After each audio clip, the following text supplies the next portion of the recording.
Buenas tardes. Bienvenidos al ciclo de actividades por videoconferencia que brinda el Colegio Público de Abogados de la Capital Federal. Hoy, como actividad organizada por el Instituto de Historia del Derecho, contamos con los doctores Alberto Geli Cantilo y Sandro Olaza Pallero, que nos hablarán en el módulo 2 de la Confederación Argentina de 1820 a 1860, de Juan Manuel de Rosas y la integración de la mujer y el bicentenario de la anarquía de 1820. Les recomendamos que mantengan los micrófonos en silencio para evitar interferir en la locución de los expositores y de surgir alguna pregunta, la realicen vía chat. Ahora sí, le damos la palabra a los doctores. Bienvenidos. Muy buenas tardes.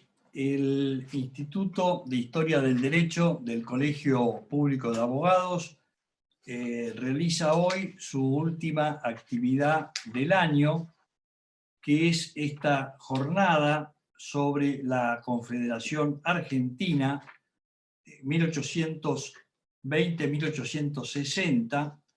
Esta es la parte 2 de esta jornada, ya que el jueves pasado tuvimos la parte 1, en la cual el doctor Carlos De Santis, que es miembro del Instituto de Historia del Derecho, dio una excelente exposición sobre el cuartel de los Santos Lugares de Rosas, refiriéndose a la parte donde estaba asentado el ejército de la Confederación Argentina. Y se refirió asimismo a el actual Museo Regional Juan Manuel de Rosas de la Municipalidad de General San Martín, que está ubicado en la antigua Casa del Gobernador, en la comandancia del Ejército de la Confederación Argentina. De modo que le agradecemos muy especialmente al doctor De Santis por su participación y por la interesante conferencia que nos brindó.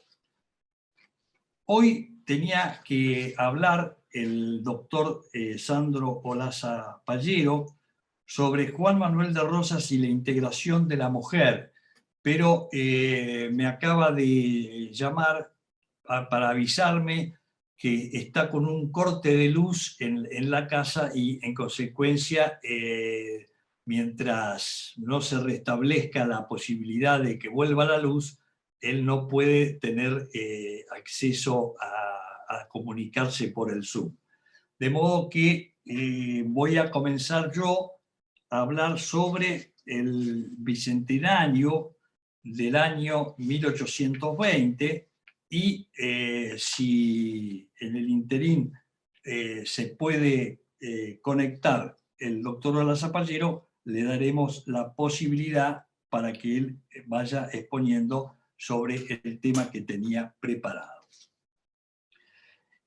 El año 1820 es uno de los años más importantes que se produjeron después del proceso emancipador de mayo de 1810, después del año 1813, en el cual se reúne la Asamblea General Constituyente, que tenía previsto fundamentalmente declarar la independencia y dictar una constitución. No consigue evidentemente hacer ninguna de las dos cosas. Y tenemos luego el año 1816, donde el Congreso de Tucumán declara la independencia de las provincias unidas del sur. ¿Qué sucede con posterioridad?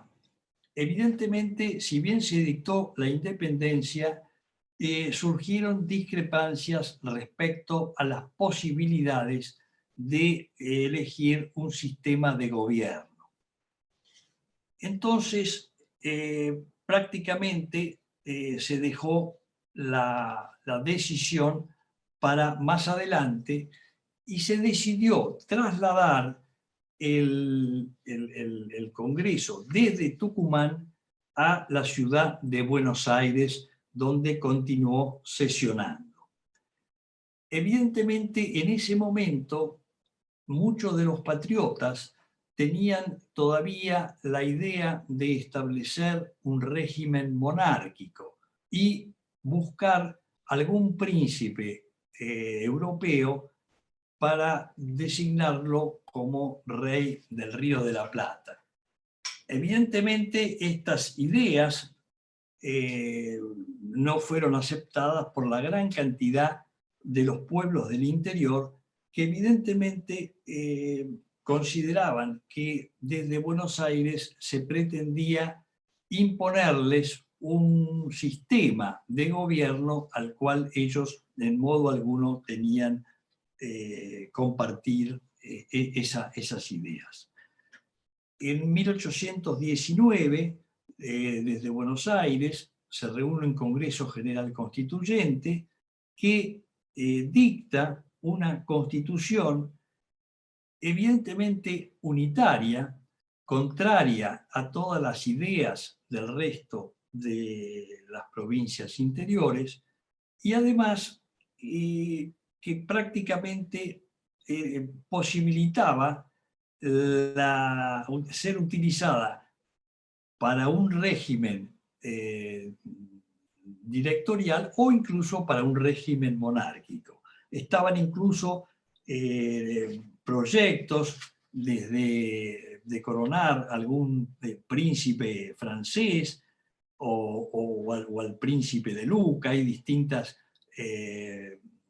ideas al respecto. Rivadavia desde Francia está con todas estas ideas monárquicas, y evidentemente se va generando un clima que termina con el total rechazo de esta Constitución de 1819, que no es aceptada por ninguno de los pueblos interiores.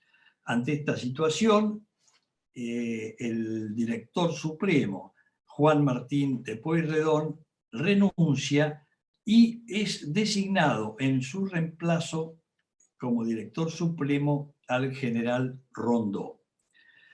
Rondó, entonces, viendo la situación, decide llamar a todas las fuerzas del ejército directorial para que volvieran hacia el lado de Buenos Aires, precisamente para la defensa ante posibles conatos revolucionarios. Incluso también se le solicita al general San Martín que venga con su ejército, pero San Martín rechaza esa posibilidad y él continúa con sus planes libertadores de Chile y del Perú. Esta situación hace que realmente este año 1820 sea un año muy convulso. Tan es así que cuando vienen bajando las tropas directoriales hacia la ciudad de Buenos Aires, eran comandadas en su gran mayoría por oficiales provincianos y que evidentemente no tenían ningún interés en que rechazaban estos proyectos monárquicos, estas ideas de la ciudad de Buenos Aires, y directamente el 8 de enero de 1820 se amotinan en la posta de Arequito, bajo la dirección del general Juan Bautista Bustos, que sería el gobernador de la provincia de Córdoba, el coronel Alejandro Heredia, que luego sería gobernador de la provincia de Tucumán, y el comandante José María Paz. al grito de federación. Es decir, 1820 es la aparición por primera vez del federalismo argentino. Es el año fundacional del federalismo como un nuevo sistema de gobierno para nuestro país. Aparece así la presencia política activa de las provincias interiores como entidades con una personalidad propia. Bustos se hace elegir gobernador de Córdoba y convoca allí a todas las provincias a un congreso. Es decir, surge la idea de que el congreso de todas las provincias ya no tendría que ser en Buenos Aires, sino hacerlo en Córdoba. Era el principio del fin del gobierno nacional.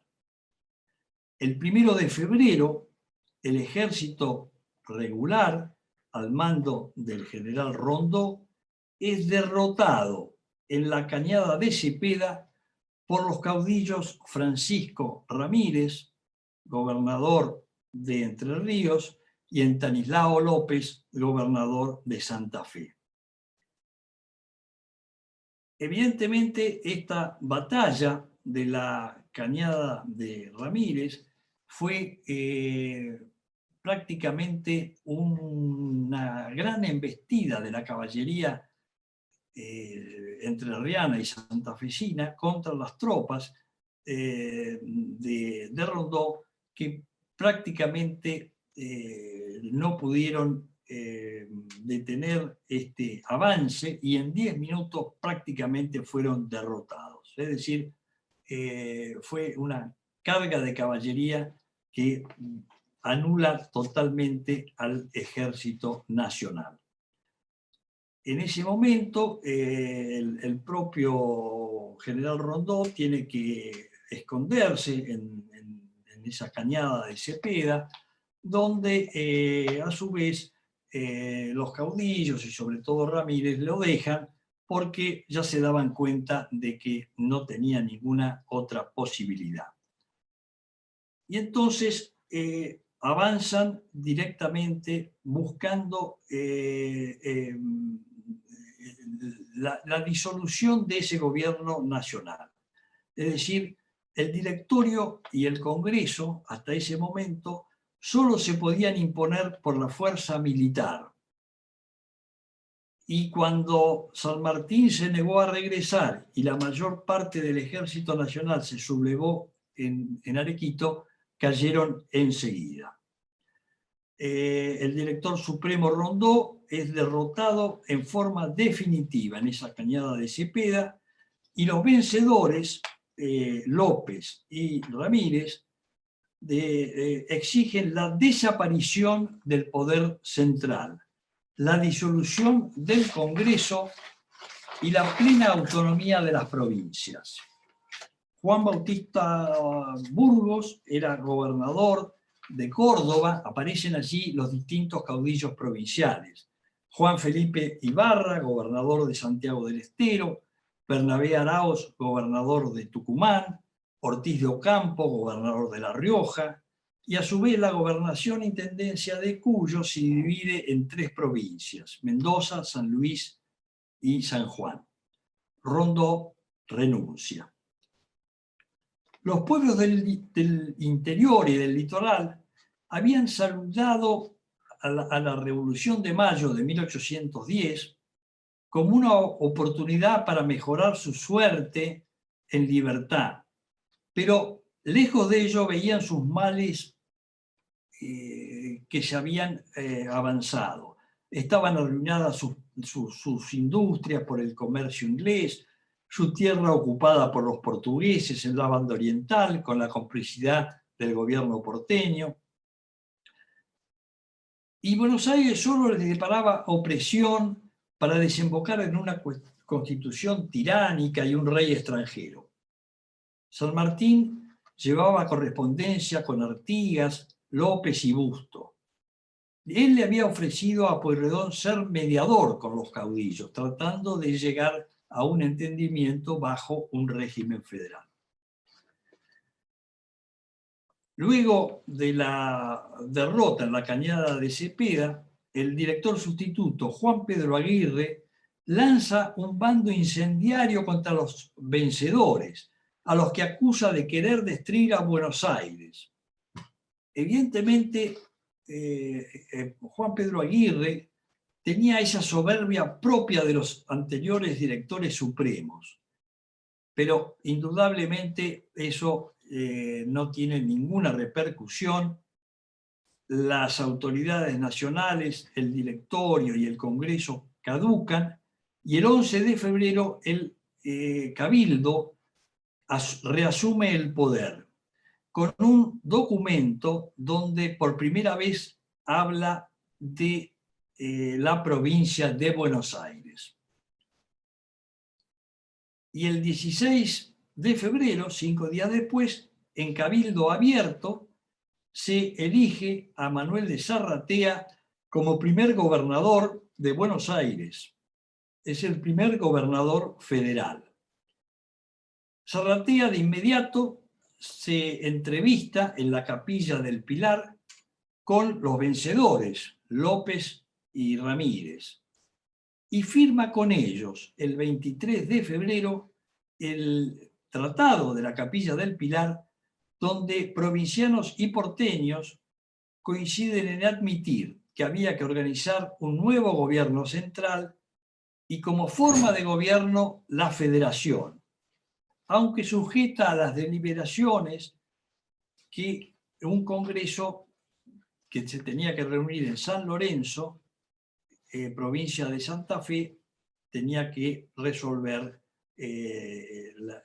esa nueva constitución.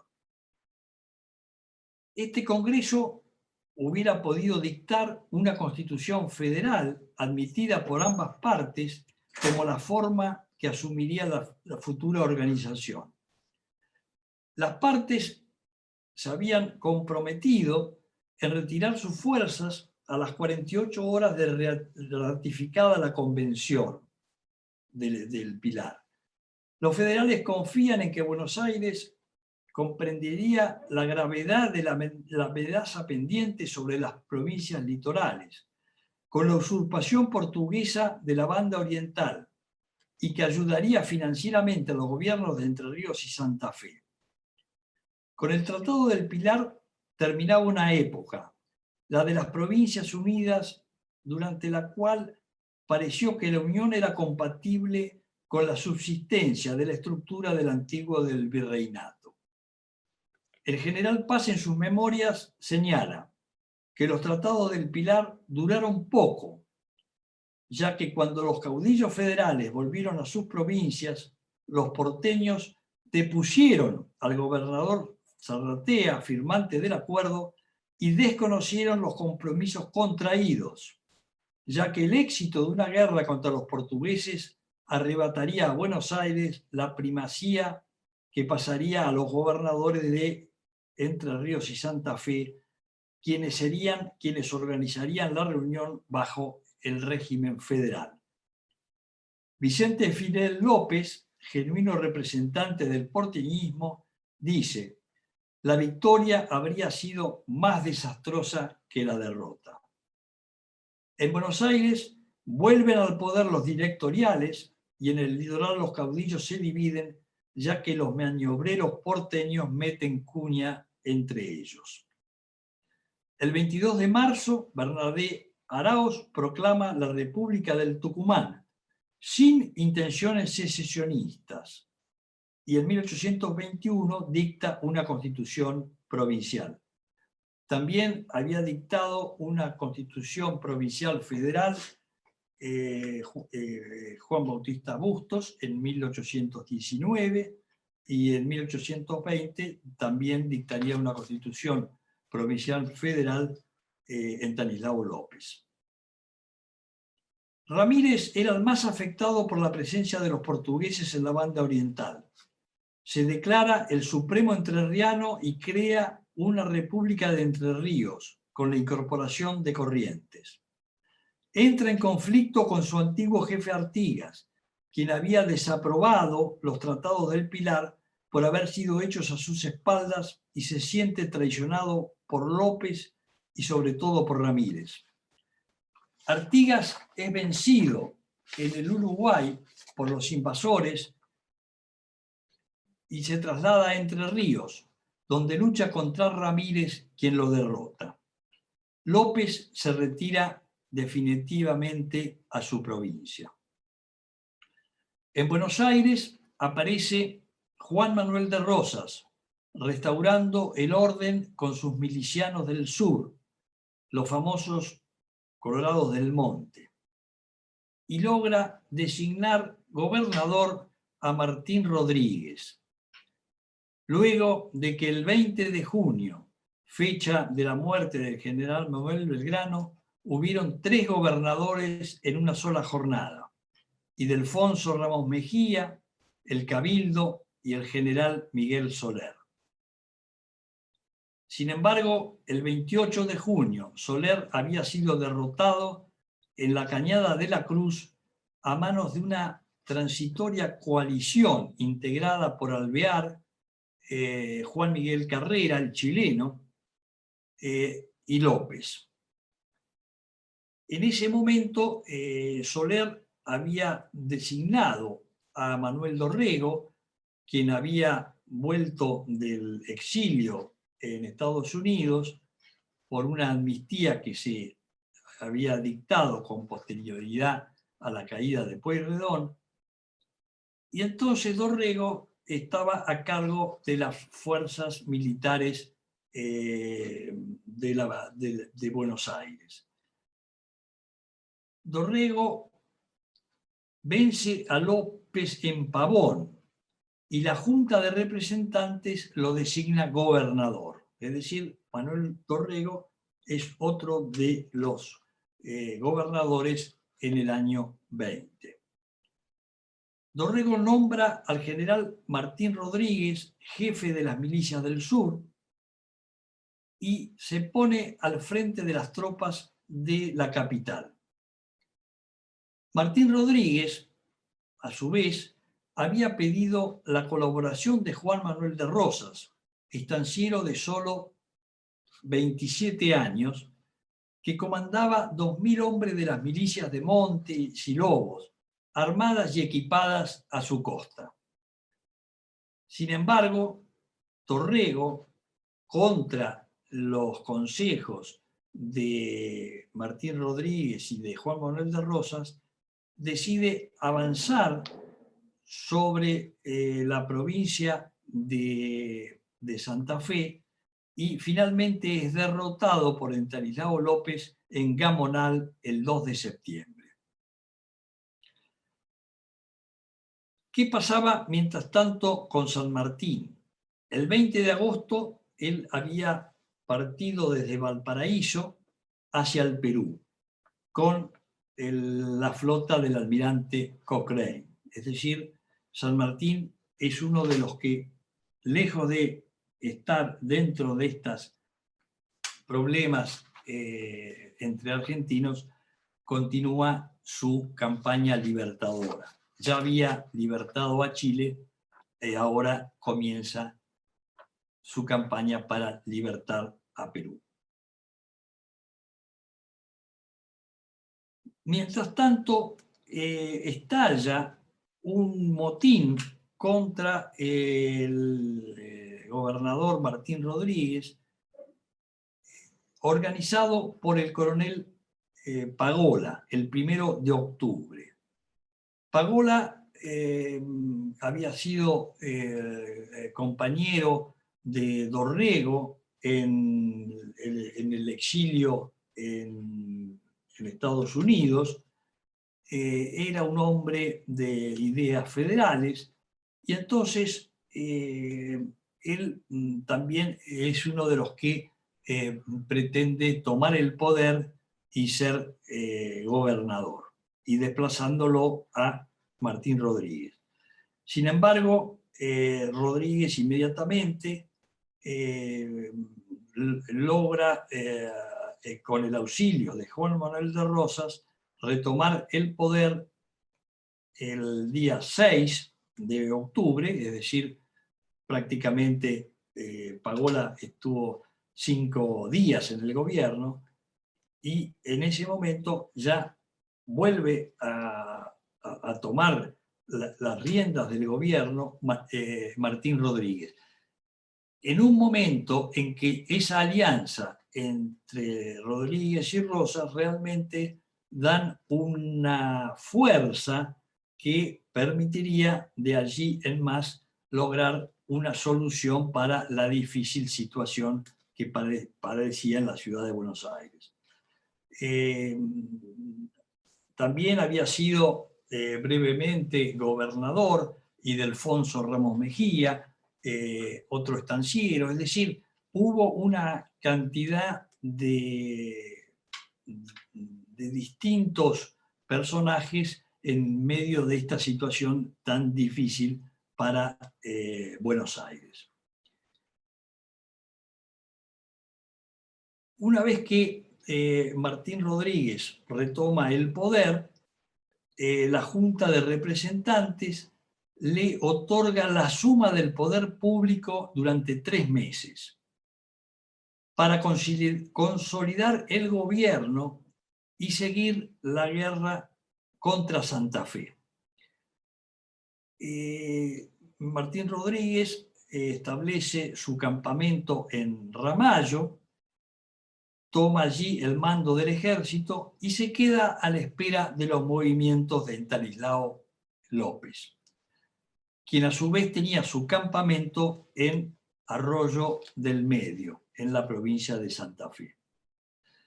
Pero en realidad ninguno de los dos bandos tenía intenciones serias de seguir la guerra.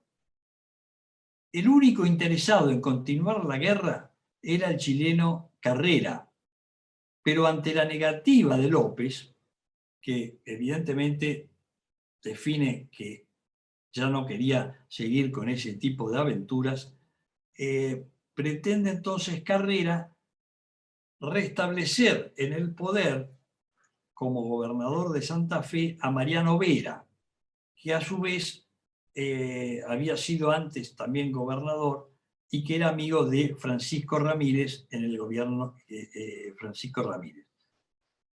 En este momento tan difícil, el gobernador de Córdoba, Juan Bautista Bustos, a instancias de San Martín, que siempre había mantenido una gran influencia con estos caudillos y sobre todo con Bustos,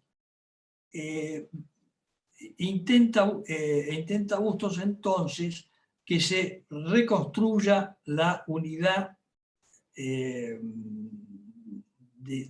la Argentina, esa destruida unidad que había, para lo cual manda misiones pacificadoras y el 11 de noviembre se reúnen López y Rodríguez en San Nicolás y echan allí las bases de una alianza sólida y duradera, con la idea de que ambas provincias concurran a un Congreso Nacional a celebrarse en Córdoba como quiere Bustos.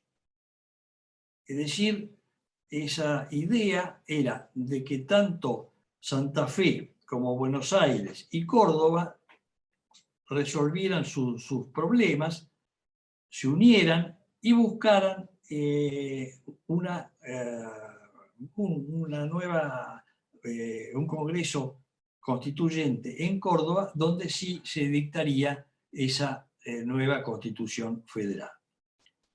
Designan una comisión integrada por 2 porteños, Matías Patrón y Mariano Andrada, 2 santafesinos, Pedro Larrechea y Juan Francisco Seguí, y 2 mediadores cordobeses, José de Allende y Lorenzo Villega, para formalizar el documento del acuerdo. Se negocia la paz con López, pero las tratativas estuvieron a punto de fracasar por las exigencias santafesinas de reparación de los daños materiales. Es decir, Santa Fe había tenido realmente muchos problemas por los ataques que había recibido de Buenos Aires y pedían una indemnización.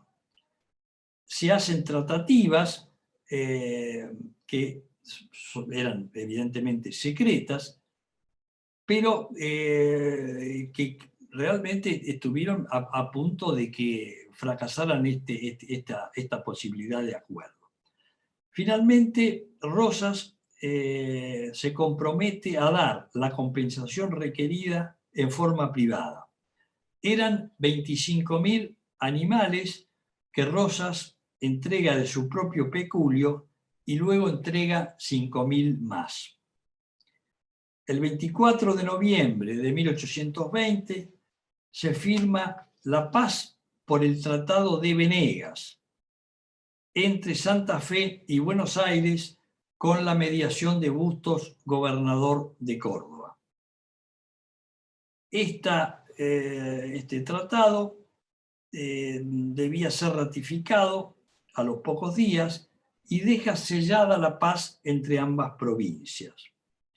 El tratado establece una paz perpetua entre ambas provincias que promovería la reunión del Congreso General en el plazo de 2 meses, remitiendo diputados a la ciudad de Córdoba, donde Bustos se hallaba en comunicación permanente con San Martín e incluso con Martín Miguel de Güemes.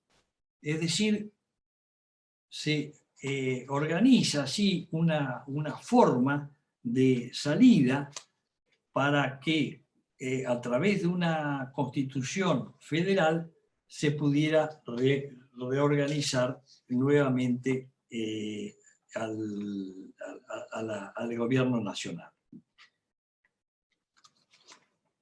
Las provincias se habían organizado en estados republicanos, independientes entre sí, pero que reconocían la subsistencia del vínculo nacional a través de la aspiración a reorganizar el Estado Nacional en un futuro próximo, reuniéndose todos los pueblos en una federación con igualdad de derechos y de trato entre las diversas provincias. La idea de federalismo venía desde los Estados Unidos. No debemos olvidar que con anterioridad José Gervasio Artigas, de la Banda Oriental, fue el primero en adoptar estas ideas federales, lo mismo que José Gaspar Rodríguez de Francia en el Paraguay. Estas ideas que también había tenido Simón Bolívar, Manuel Dorrego. Dorrego había estado desterrado en Baltimore y allí había tomado un contacto directo con ese régimen federal de los Estados Unidos. Había accedido a los escritos de Hamilton, en fin, a todos los grandes teóricos del federalismo. Y entonces comienza esta idea de ir buscando una salida hacia un régimen federal, contrariamente a las ideas directoriales que habían sido las que hasta ese momento tenían el manejo. Ramírez, a su vez, con el Tratado de Venegas, él no está en desacuerdo porque se hace a sus espaldas. Y evidentemente se reorganiza en la Mesopotamia y el 30 de noviembre proclama la República de Entre Ríos. Es decir, Entre Ríos, Corrientes y Misiones se reúnen bajo el mando de Ramírez. Y lucha contra los portugueses invasores de la banda oriental como antes lo hiciera Artigas.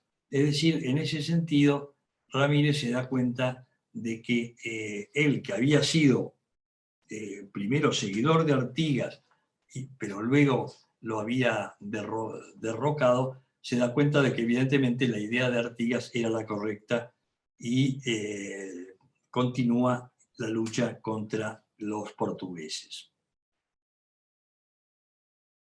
Evidentemente él queda disgustado por el Tratado de Venegas porque nada decía de la federación ni de la guerra contra los portugueses. Es decir, así como en el Tratado del Pilar se había hablado de la lucha contra los portugueses, en esta oportunidad ya no se decía absolutamente nada.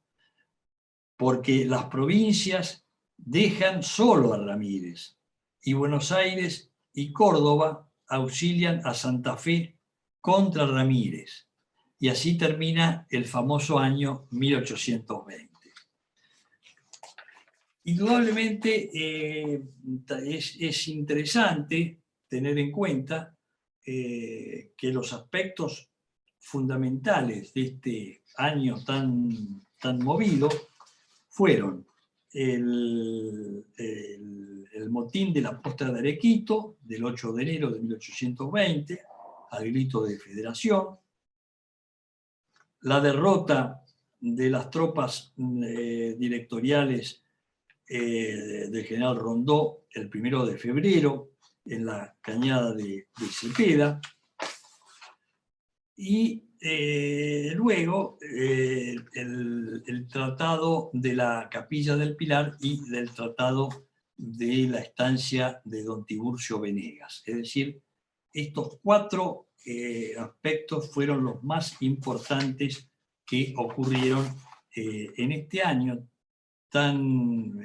particular, donde indudablemente hubo un cambio.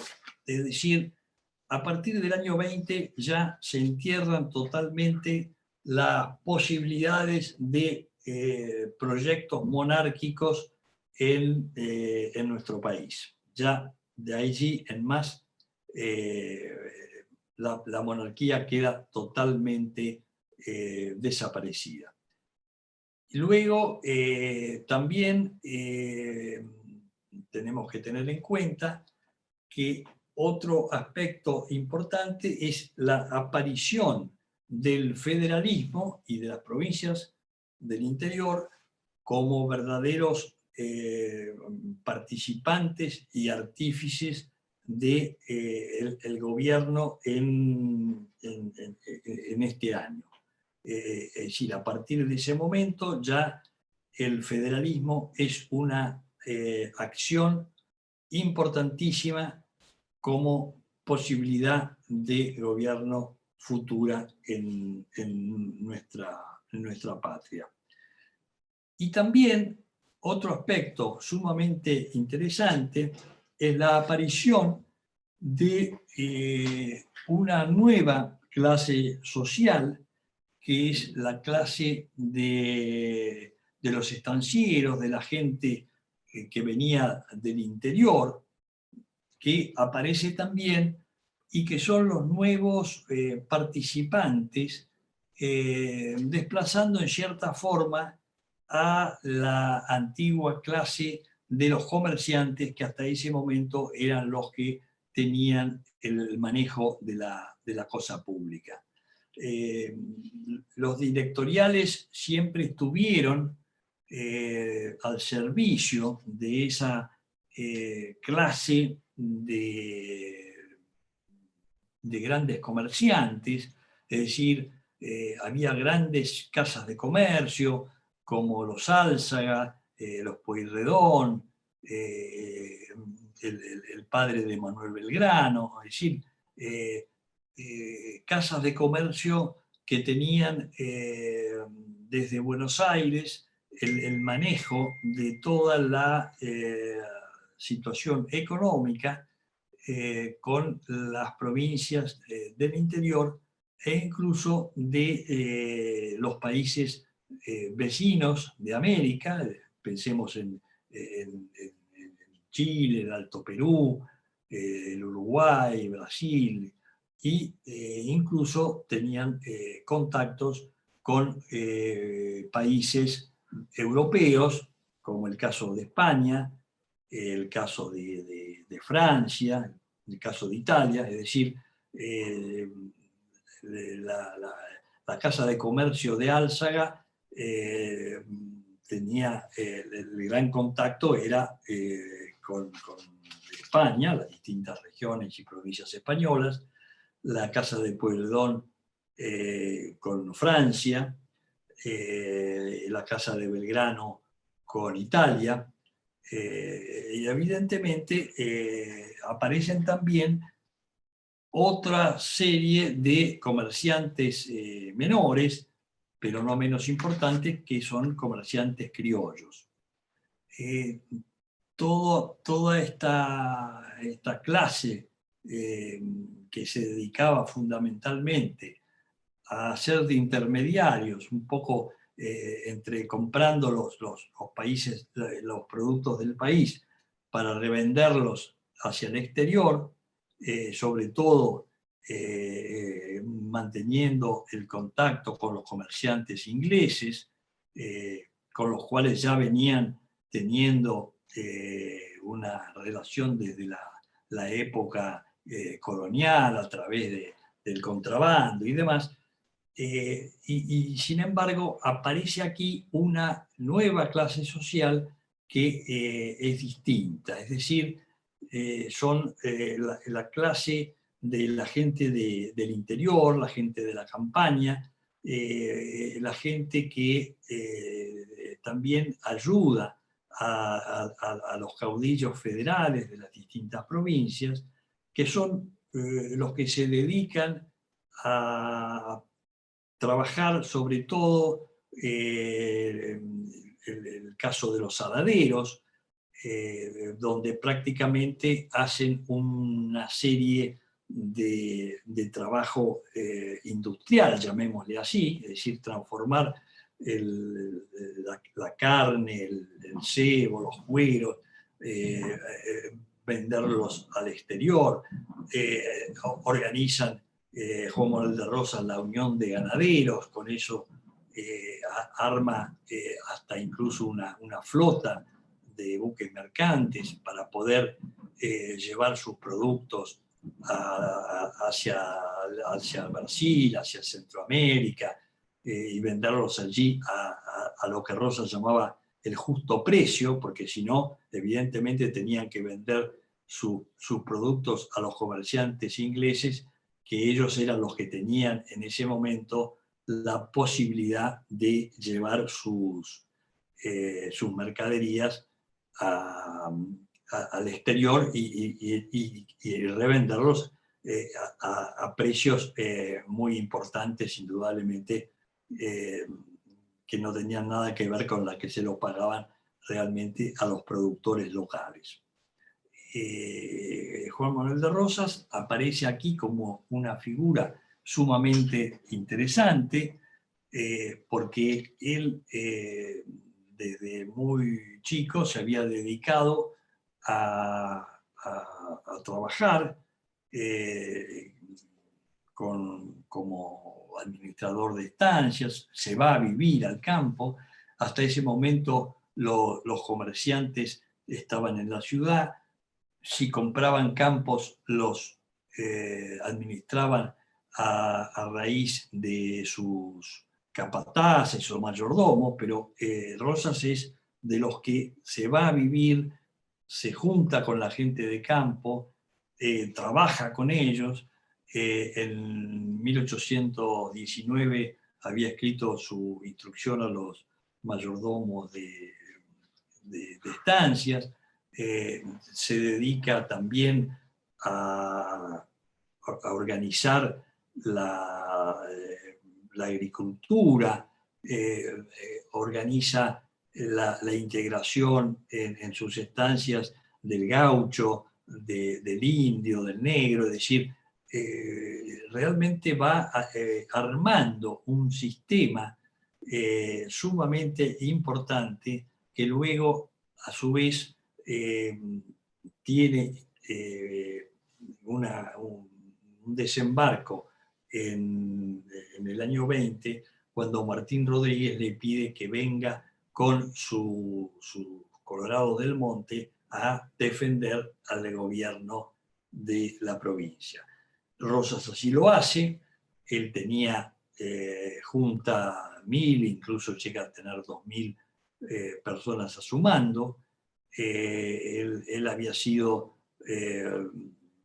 capitán de milicias, luego teniente coronel, finalmente es coronel de milicias, y realmente organiza ese grupo de gente que llega a la ciudad y que realmente demuestra ese orden, esa restauración de las leyes, esa organización perfecta en momentos realmente en que la ciudad había sufrido todo tipo de desmanes a través de los distintos gobernadores desde Zarratea en adelante, ¿no es cierto? O sea, evidentemente Rosas demostró además una gran habilidad en el manejo con los caudillos federales.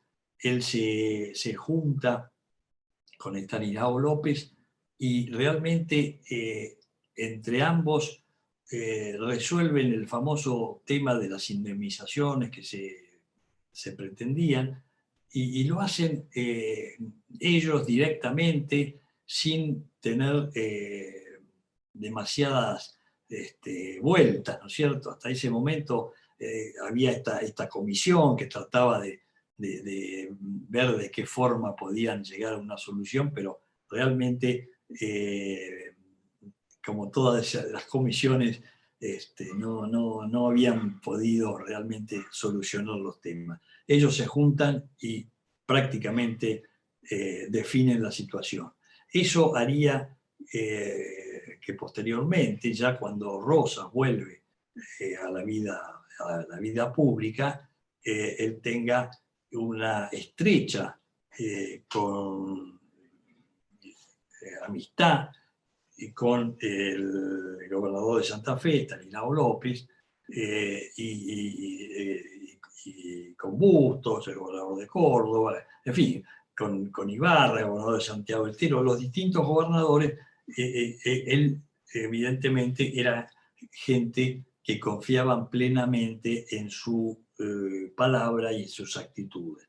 Y eso es lo que permite, tiempo después, en 1831, dictar el famoso Pacto Federal, que fue una forma de lograr establecer la Confederación Argentina para que todas las provincias funcionaran en modo armónico. El año 1820, sin lugar a dudas, ha sido un año muy especial, pero que dejaría huellas. Después de 1820 ya las cosas no seguían iguales. Evidentemente, termina el año con el Tratado de Venegas, y eso establece ya una forma de paz entre Buenos Aires y las provincias del interior. Se termina solucionando la situación y evidentemente de esa forma se llega a una solución en un momento sumamente difícil para el país. Buenos Aires siempre había pretendido ser un poco, digamos,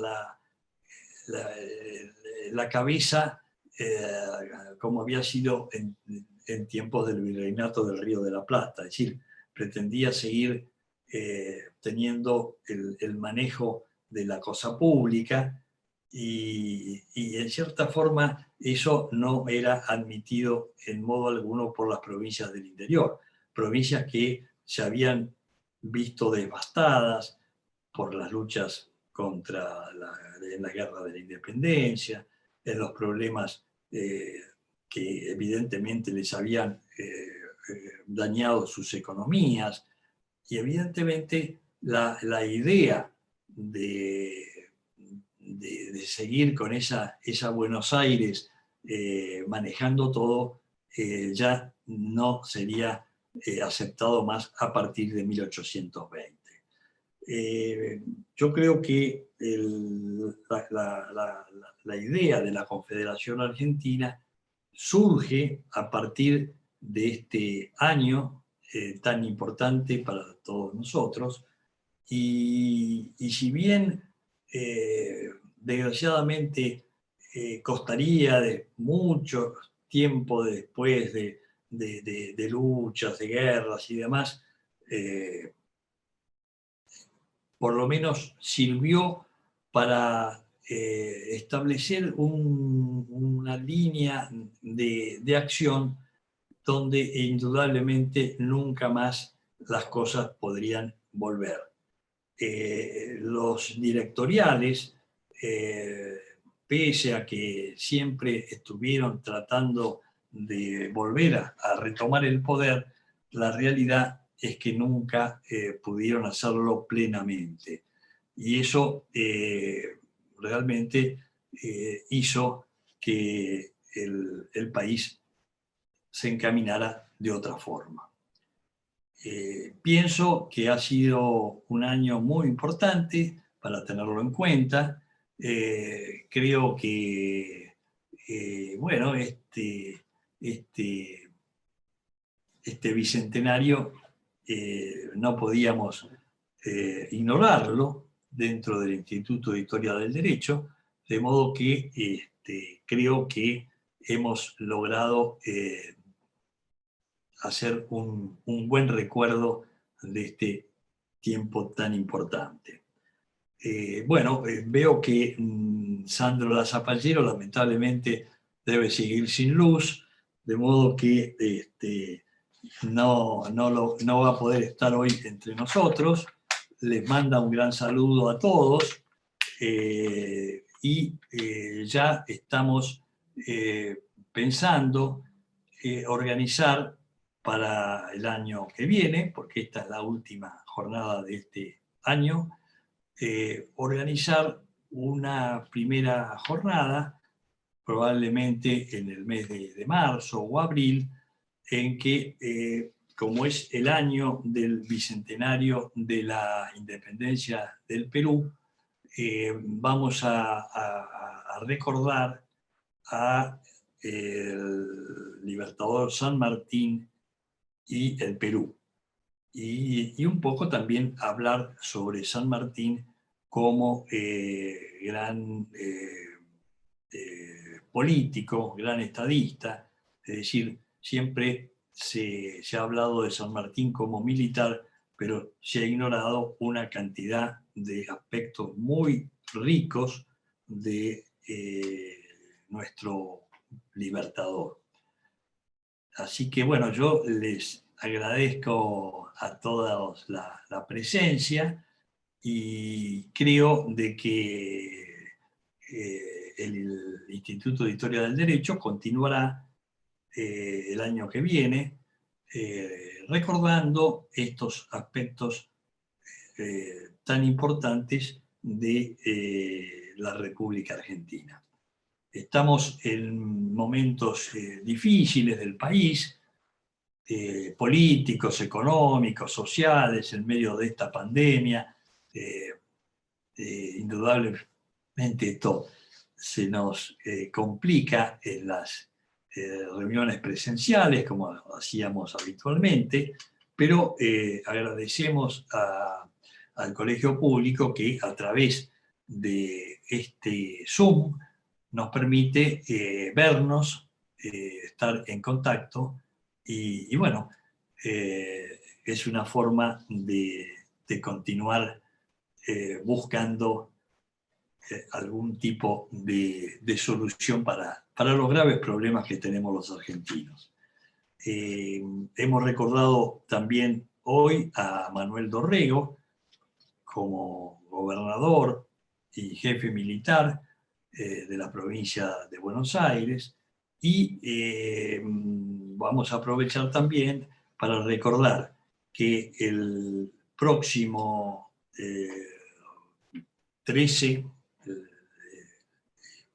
se cumple un nuevo aniversario de su fusilamiento. De modo que, bueno, es otro de esos grandes prohombres de nuestra historia que terminó siendo una víctima de esos desencuentros de los argentinos. De modo que vaya también nuestro recuerdo para ellos. Y bueno, yo quiero aprovechar para despedirlos a todos los presentes y para, bueno, volver a vernos el año próximo dentro de estas actividades que hace el Instituto de Historia del Derecho.